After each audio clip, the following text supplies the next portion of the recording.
तेरे पास दाऊ मेरे पास हथियार नहीं है क्या? ये दाव दिखा रहा है साला। दाऊ दिखा रहा है क्या बात?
दारू पिया हुआ पूरा बदबू मार रहा है।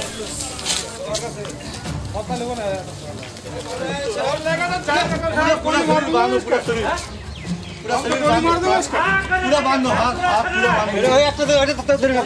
पुलिस से दिखा रहा था। मैं तेरे को हिंदी में बता रहा था ना, हिंदी में बताया था ना। और दरवाजा खोल दे। अभी चलते ही तब जाओ तो वहाँ करूँगा मैं। अच्छा मैं डालूंगा तो डाल लो। हाँ আমরা যে জানিস না पूरा हो रहा হ্যাঁ हाँ আমরা সব अभी मेरे पास क्या पैसा और हम लोग কি যাবো না हाँ तो नहीं এটা গাড়ি দিতে পারবো আগে ওরে গাড়ি বনে হ্যাঁ যাবো নি যা ওখানে যা आराम से खाना जरा ठीक है। नहीं तो पकड़ेगा तो थोड़ी मारूंगा। মোৰ নাম শ্ৰী মংগল বৰ্মন। মোৰ ঘৰ এই মহামাৰীত। এই যোৱা ৰবিবাৰে ৰাতিপুৱা এই আমাৰ ঘৰৰ চুবুৰীয়াৰ বাবুল বৰ্মন তেওঁ গোৱালপাৰা বগুৱানত কাম কৰি আছিল। কাম কৰি থকাৰ পাছত এই লকডাউনৰ সময়ছোৱাত তেওঁ চাইকেলেৰে আমাৰ গাঁওখনত আহে। তেওঁ নিজ ঘৰত আহে। অহাৰ পাছত তেওঁক আমি ৰাইজে বুজাই পৰাই কোৱাৰ পাছত ইয়াৰ স্বাস্থ্যকৰ্মী আশাকৰ্মীয়ে তেওঁক এই অভয়পুৰী চিভিলৰ লগত যোগাযোগ কৰি এই ডক্টৰ আহে। আহি তেওঁক ঘৰত এই 14 দিনৰ কাৰণে হোম কোৱাৰেণ্টাইন কৰি থৈ যায়, গৃহবন্দী কৰি থৈ যায়। থৈ যোৱাৰ পাছত তেওঁ সন্ধিয়া মদ গাঁজা খাই গাঁৱত হুলস্থুলীয়া পৰিৱেশ সৃষ্টি কৰে। তাৰপিছত আমি ৰাইজে তেওঁক বাৰম্বাৰ বুজোৱা সত্ত্বেও তেওঁ আমাৰ কথা নুবুজাৰ ফলত আমি এই গাঁৱৰ ৰাইজে অভয়পুৰী থানাৰ লগত যোগাযোগ কৰি পুলিচ বিষয়া আহে। আহি তেওঁক 2 পিটন মাৰি তেওঁক বুজাই থৈ যায়।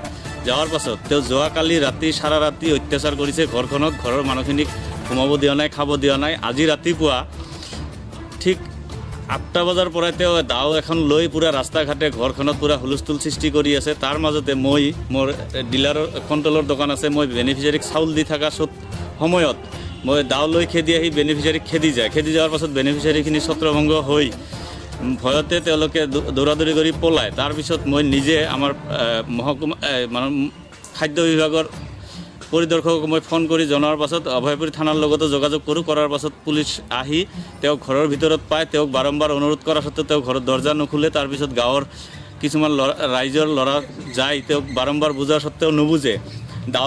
দাও লৈ খেদি আহে। খেদি অহাৰ পাছত তেওঁ পুলিচে আগবাঢ়ি যায়। পিট মাৰাৰ পাছত তেওঁ দৌৰি পলায়। তাৰপিছত তাতে যায় গাঁৱৰ মানুহ প্লাছ পুলিচে একেলগে তেওঁক আনি অলপ 2-4 পিটন দি অভয়পুৰী থানাত সংযোগ